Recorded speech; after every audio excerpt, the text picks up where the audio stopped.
quatro evangelhos, que são Mateus, Marcos, São Lucas e João. São os quatro evangelhos. Toda vez que nós proclamamos o evangelho de Jesus Cristo, segundo Mateus, segundo Lucas, segundo Marcos, é porque esses quatro evangelhos é o próprio Cristo falando. Ele próprio é a palavra, ele ensinou o discípulo e o discípulo escreveu. Então, ou seja, a palavra de Deus aqui é o próprio Cristo que está falando conosco. Exatamente. Ao descerem do monte, os discípulos perguntaram a Jesus: por que os mestres da lei dizem que Elias deve vir primeiro? Jesus respondeu: Elias vem e colocará tudo em ordem. Ora, eu vos digo, Elias já veio, mas eles não o reconheceram. Ao contrário, fizeram com ele tudo o que quiseram. Assim também o Filho do Homem será maltratado por eles. Então os discípulos compreenderam que Jesus lhes falava de João Batista, palavra da salvação. Glória a vós, Senhor.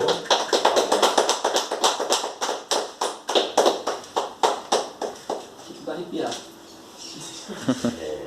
O Evangelho de hoje, Deus confirma tantas coisas bonitas na nossa vida.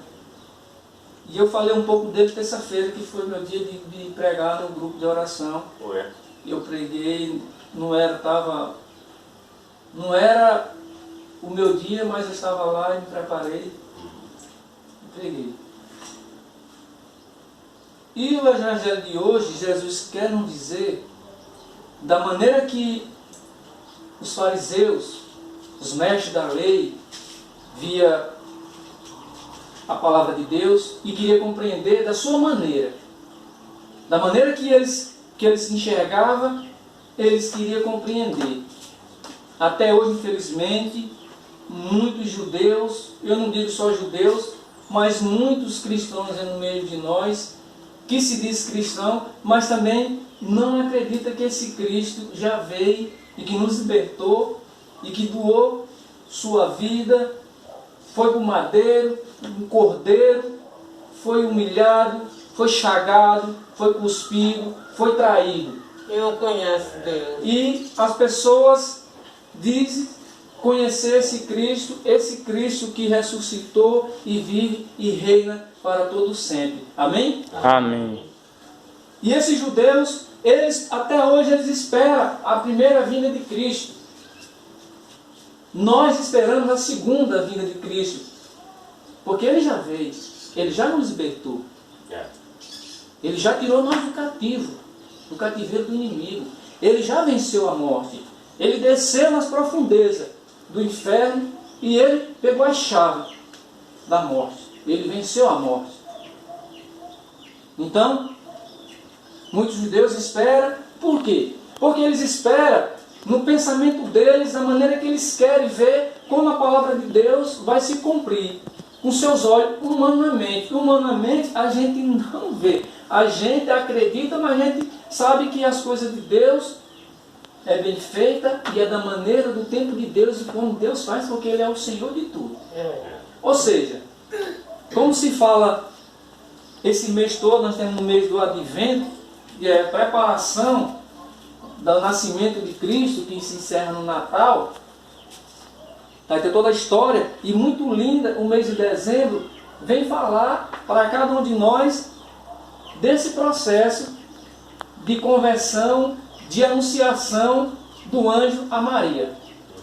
Então, esse João Batista, que eles ficavam esperando Elias vir pelos profetas que falavam da preparação que o Messias estava próximo e viria para nos salvar, os profetas falavam para eles, por Deus, que ao preparar o caminho da vinda de Cristo, Elias vinha primeiro.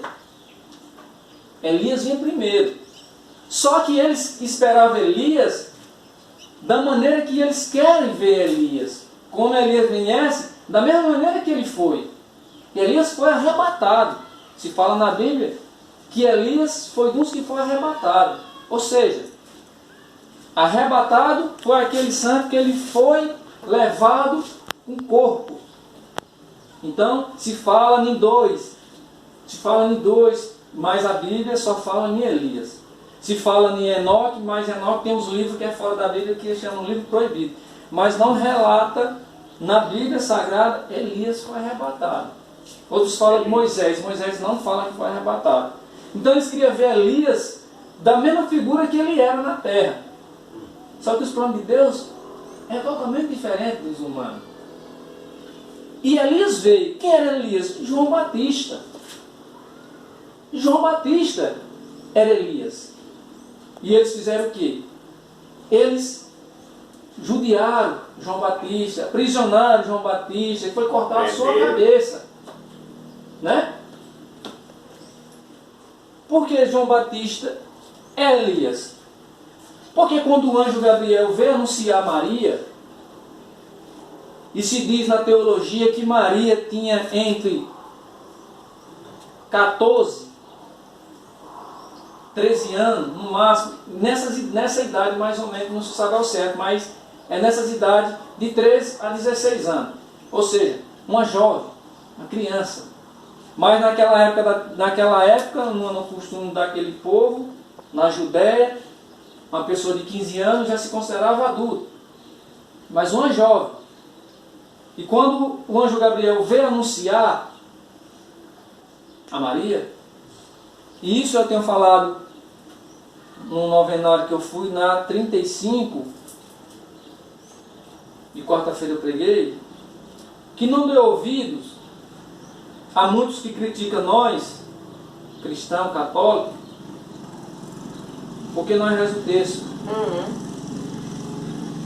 Exatamente. Não é? Por que nós rezamos o texto? Eu vou lá em Lucas. Queria saber a respeito. Eu não trouxe a minha Bíblia. Não trouxe a minha Bíblia. Mas lá em Lucas 1. Crítica tem muita. Lucas 1, versículo 26 a 38. O anjo Gabriel anunciou a Maria. Qual foi a primeira palavra que o anjo Gabriel disse a Maria? Ele apareceu a ela, a Maria, uma jovem, e ele fez a saudação a Maria. Não tenha medo, Maria. Tu és cheia de graça. Deus viu graça em ti.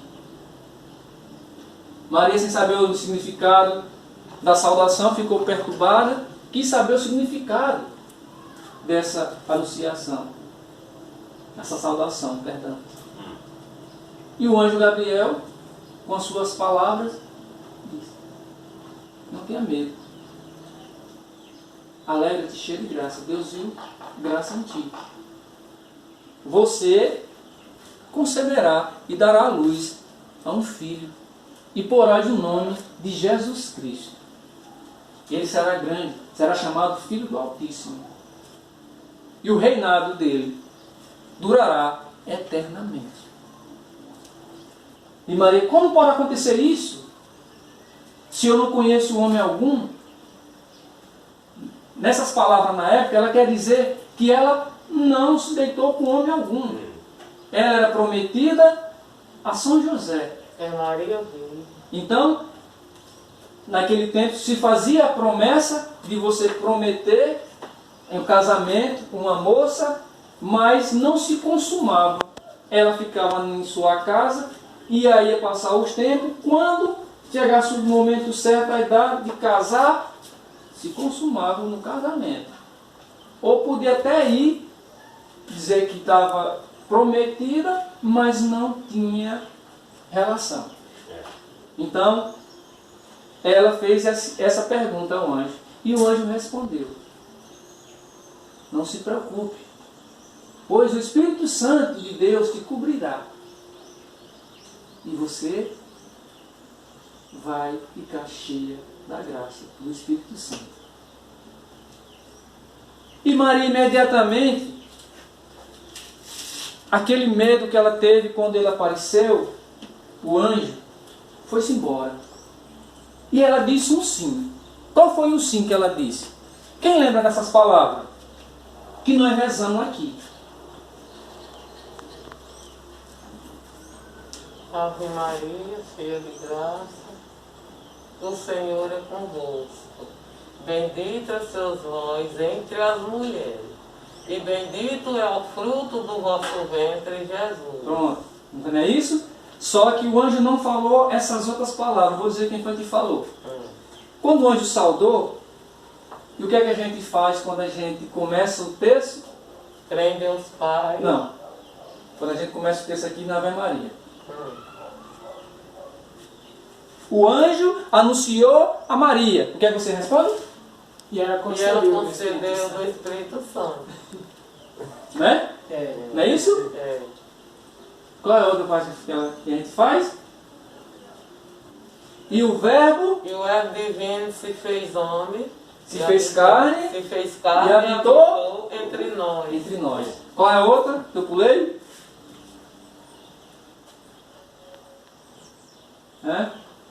Ave Maria? Não. O Pai Nosso não. É não. Está no sentido. Faça-se em mim segundo a Segundo vossa a palavra. vossa A vossa palavra. palavra. Foi o que Maria fez. Eis aqui a serva do Senhor. Faça-se em mim segundo a tua palavra.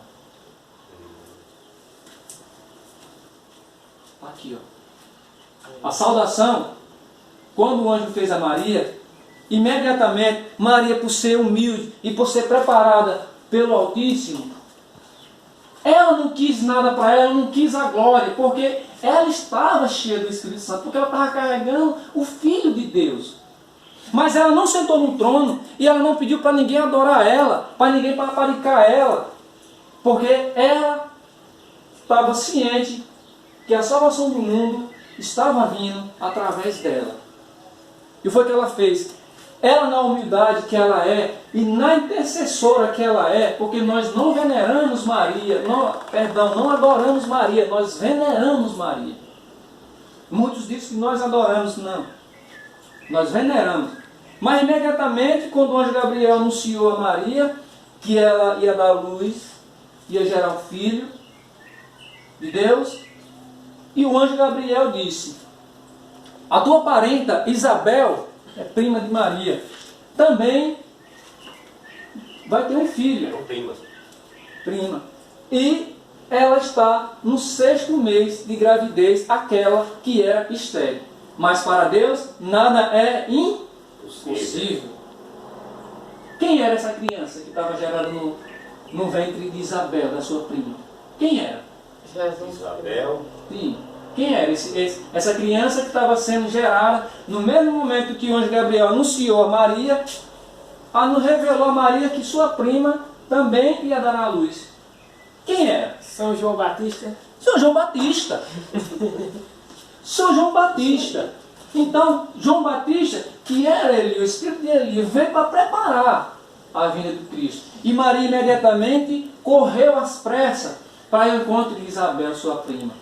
Hoje é fácil nós sair daqui a pouco, se eu quisesse para Petrolina, eu ando um pouco mais ligeiro, mas não gasto 2 horas. 160 quilômetros. Se disse em torno, ela caminhou em torno de 150 quilômetros. Era de carro? Era de moto? Meu Deus, jumentinho. Jumentinho a pé na metade do caminho. Mas ela foi. Quando chegou lá, aí nós termina. Quando Isabel viu Maria, ela ficou surpreendida. Porque a mãe do meu Senhor veio me visitar. És tu, Maria, a cheia de graça. Era eu que devia ir até ti, e você veio até mim. E se diz na palavra de Deus que o menino no ventre de Isabel pulou de alegria. Por que ele pulou de alegria? Porque ele estava diante do Filho de Deus que estava sendo gerado em Maria. E ele pulou de alegria, aquela criança.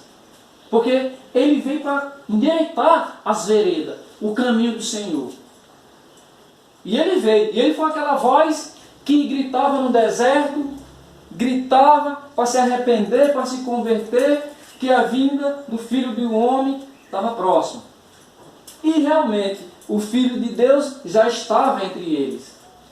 Como ele está hoje entre nós. Aqui no meio de nós. Ele está aqui. Né?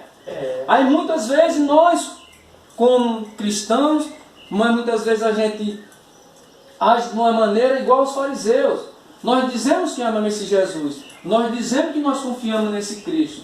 Nós dizemos até que Ele está no controle de tudo. Não, meu irmão, pode ficar preocupado, que Ele está no comando. Ele está no controle da situação. Mas na hora que você passa por uma dificuldade, o primeiro obstáculo, você já esquece que esse Cristo foi morto, crucificado e ressuscitou ao terceiro dia e vive e reina para todo sempre. Amém? Amém. Então nós não temos que procurar nosso Senhor Jesus Cristo, não é só em tempo de festa, de igreja, a gente vai para um novenário, a gente vai para uma adoração, para um grupo de oração, a gente vai na Semana Santa, a gente jejua, a gente faz penitência. Mas quando você chega em sua casa, você quer levar uma vida totalmente diferente daquilo que você está buscando. Eu não posso estar pregando a palavra de Deus aqui, jogando um fardo para cima das pessoas, dizendo a verdade, se eu não ajo, se eu não faço ação na minha casa. Quando eu saio da igreja, eu saio daqui. A primeira coisa que eu já saio daqui, eu já saio já xingando primeiro que o obstáculo que aparece na minha frente. Eu já chego passando pelos colegas, para um boteco de bar, já encosto, já tomo um e vou para casa. Não estou dizendo aqui que Deus proíbe você se divertir ou você beber o que você quiser. Não. Não está aqui na palavra. Já li, já procurei e não está. A palavra se diz que o pecado é a bebedeira. Tudo demais é veneno. Mas como eu sou uma pessoa que me converti, eu já curti o que eu tinha de curtir na minha vida, já bebi muito para me adoecer, então hoje eu não quero isso para mim. Hoje eu quero e sou feliz levando a palavra de Deus para os quatro cantos do mundo. Eu sinto feliz. Então, queira que não queira, nós ficamos seletivos. Não é se intrigar de ninguém, não é ter raiva das pessoas, daqueles amigos que eu acompanhava. Mas, felizmente, o lugar que eles frequentam não me convém mais. A gente reza por eles. Eu rezo por eles, eu prego a palavra, mas não me convém mais eu estar nesse ambiente. Eu não posso sair daqui e estar no pensamento aqui de eu estar com a liturgia, a palavra de Deus, e vou pregar amanhã e hoje tem uma festa, eu ir para essa festa. Paredão, pancadão, né? Não me convém, por quê? Porque eu estou em comunhão com o meu Senhor. Então, se eu tirar os olhos e os ouvidos da palavra dele e sair daqui e for para uma festa, para amanhã eu fazer uma pregação, eu estou sendo mentiroso. E queira ou que não queira, a gente só um espelho para as outras pessoas. Porque as pessoas vai julgar, vai criticar, você caminhando num caminho, tentando num caminho certo. Imagine você fazendo esses tropeços. Caminhando na estrada errada. Né? Não é no cristão. Está aqui, está com sua família, chegou teu sobrinho, tua família aqui, você não bebe, está com a família aqui, se divertiu, ligou um som, escutou uma música bem, sentou uma música bacana, tomou um vinhozinho ou tomou uma cervejinha, não tem mal nenhum. Não tem mal nenhum. A minha questão era porque eu não sabia quando parar. E aí, meu amigo, só Deus sabe o destino. Hoje eu não quero isso. Então, quando a gente diz que somos cristãos, que não acredita nesse Deus, que a gente acredita que Ele virá, aí eu pergunto para vocês, para mim, eu faço essa pergunta: será que nós estamos prontos? Será que nós estamos prontos para nós estar de cara a cara com o nosso Senhor Jesus Cristo? E dizer assim: Senhor, eu expulsei demônio em teu nome. Eu falei de ti. Eu preguei o Evangelho. E ele vai dizer, apartai de mim, não vos conheço. E aí nessa hora haverá ranger de dentes. Rapaz, eu entendo assim. Com certeza. Que, Tá? eu entendo assim, que a gente estamos pronto, porque vai ter um tempo que ele vai vir. Pai do dono não. Aí, Ainda não. ele manda os anjos todo dia. Vamos ver se é assim como eu digo. Ele manda os anjos 6 horas, os anjos descem. Visita a casa de cada um, de porta em porta. Aquele que tiver com a velhinha acesa, que tem aquele costume, bença pai, bença mãe, que antigamente era assim, hoje em dia é poucos. 6 horas, né? Aí o anjinho desce, aí vem, passa de porta em porta. Aquele que tiver com a velhinha acesa, rezando, está lembrando dele lá. É o que ele diz o anjo. Aí o anjo sobe, ele passa por outros cantos. Aí nos outros cantos que o anjo passa, que não vê o povo rezando, não vê o povo com a velhinha acesa, aqueles é os que vai ser condenado. Então ele sobe.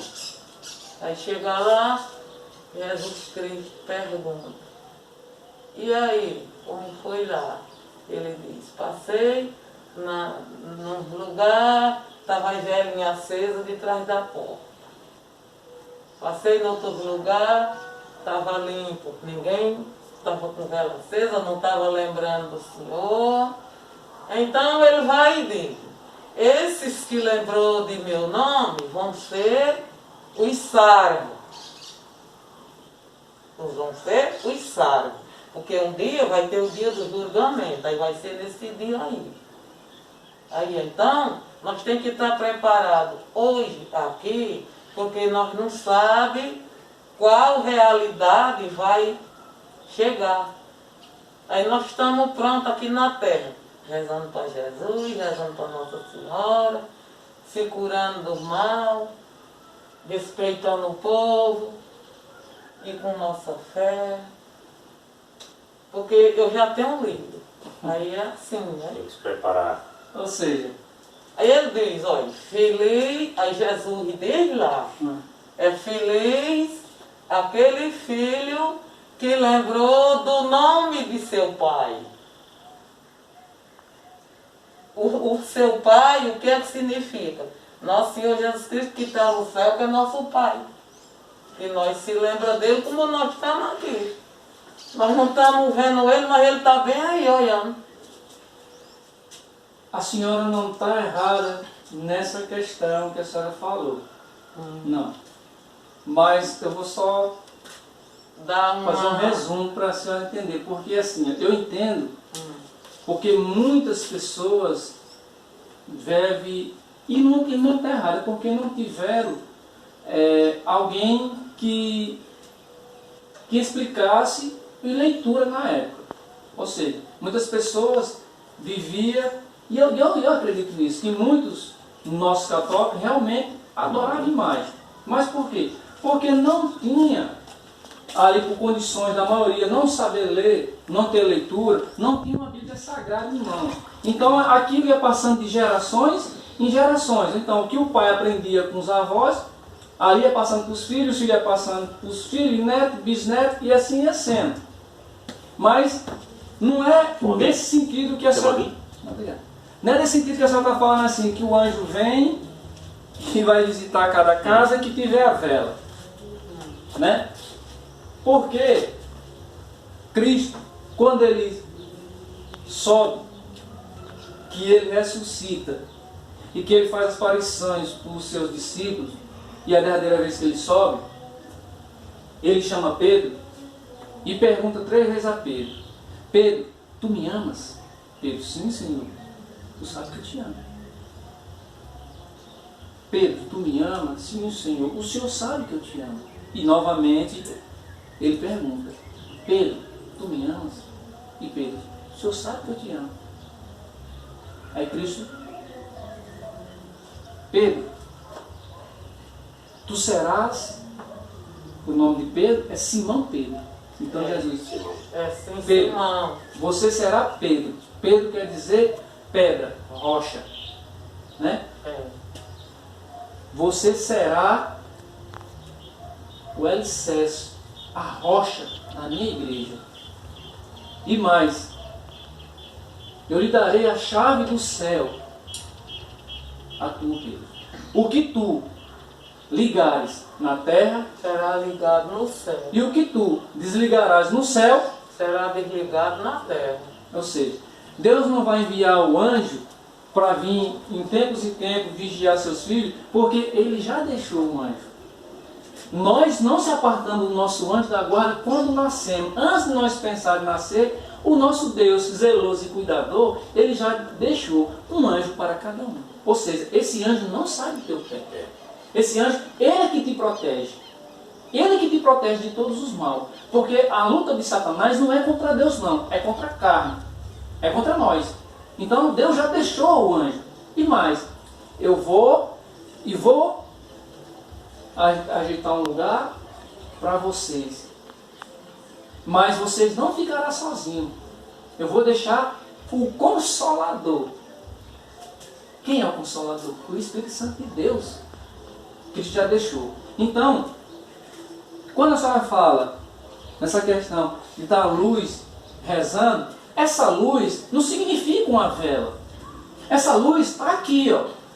A fé. É a nossa fé e o Espírito Santo de Deus que está aqui, essa luz. Cabe a nós, se nós vamos alimentar essa luz e transmitir essa luz para as trevas, ou essas trevas que está em nós, que é o pecado original, que infelizmente nós temos o pecado original, e quem foi blindada foi Nossa Senhora, do pecado original. Ela é imaculada, sem nenhuma mácula. Mas a clave é nós, se nós vamos deixar a luz do Espírito Santo crescer, transbordar, ou se vamos deixar a treva apagar a luz. Ou seja, quando a senhora fala que todos que lembrar do seu nome, como é que Cristo fala? Quando vocês fizerem isto pelos pequeninos, é a mim que você está fazendo. Quando você dá esmola, morador de rua, quando você visita um doente, quando você vai na prisão, é a Cristo que você está fazendo. Ou seja, não adianta eu estar aqui, ó. Eu estou salvo. Estou com a palavra aqui. E estou lendo todo dia, estou meditando a palavra. Se eu não tenho ação, qual é a ação? Ação de visitar um doente, ação de visitar um prisioneiro, ação de dar uma esmola, ação de levar a palavra de Deus, ação de ajudar o próximo. É isso que a gente está fazendo, que Deus, Ele não só está vendo, como Ele está anotando. Ele tem um caderno, um livro, que é chamado Livro da Vida. Então, o bem que você faz está sendo escrito todos os dias, toda hora. Quando a gente for prestar conta a nosso Deus, sim, nós vamos prestar conta de todos os nossos atos. No dia de juízo. É no dia do julgamento. Ou seja, é na vinda do nosso Senhor Jesus Cristo. Então, Ele não vai mandar anjo para vir para a terra para dizer que você está preparado para ser julgado. Porque o próprio Cristo, Ele fala com as palavras dele, que Ele é a própria palavra. O dia e a hora, nem os anjos do céu, nem o Filho de Deus sabe, senão o Pai. Ou então, Ele está dizendo que Ele, como Filho de Deus, que nos comprou, que tudo é dele, Ele deu a vida por nós, derramou seu sangue precioso naquela cruz. Ele está falando com a palavra dele, que nem Ele sabe o dia e a hora. Como é que nós carnais, as pessoas carnais, sabem? Essa história tem muita coisa. O fim do mundo é tal ano, o fim do mundo está vindo. Não acredito nisso aí não, porque a vinda de Cristo, quando Ele vier, vai ser quando você vê um relâmpago cortar no Oriente. É assim, ó. Então, como é que nós temos que se preparar? Não tem tempo para nós se preparar. É agora, é o presente, é o agora. É a gente agir agora, porque o fim do mundo, para nós, que a gente pensa, quando é o fim do mundo? Quando você morre, minha criatura. Quando você morrer, o fim do mundo já é para você. O fim do mundo está próximo. Já é, porque você não sabe o que não é. Morreu, pronto, o fim do mundo já foi ali. Então você só vai guardar o julgamento. Então, para que a gente tem que se preparar? Todos os dias, porque a gente não sabe a hora. Vai Não é como antigamente, que era, foi na água. vai vir. Justamente. Fim Não é. do mundo. E aí, é dessa maneira. E o Apocalipse está sendo escrito, Apocalipse. Nós já passamos mais do meio de Apocalipse. Porque, infelizmente, tem pessoas que não querem entender. Deus é misericordioso, Ele perdoa. Então eu vou continuar pecando? Quando eu viver mais um bocado e fazer tudo que eu quero, eu vou me arrepender quando eu estiver perto de morrer. E se você sai daqui e morrer ali? Ele perdoa 70 vezes 7. Não tem consciência. Ele perdoa 70 vezes 7. Mas não é porque ele perdoa 70 vezes 7 que nós vamos ficar só abusando, só fazendo, só continuando, só aterrando. Aí ele vai chegar uma hora que ele mesmo vai se abusar e vai virar as costas. Porque apedreu ele demais, não teve fé. Aí Quem não busca ele. A gente tem que ver, a gente tem que agir por esse lado, a gente tem que liberar perdão, a gente tem que deixar a arrogância, a gente tem que deixar o pecado da gula, a gente tem que morrer para muitas coisas do mundo que não agrada a Deus, porque se você for bonzinho para o mundo, você será inimigo de Deus. Todo aquele que se apega o que é bom no mundo, ele desagrada a Deus, ele é inimigo de Deus. Então, ou seja,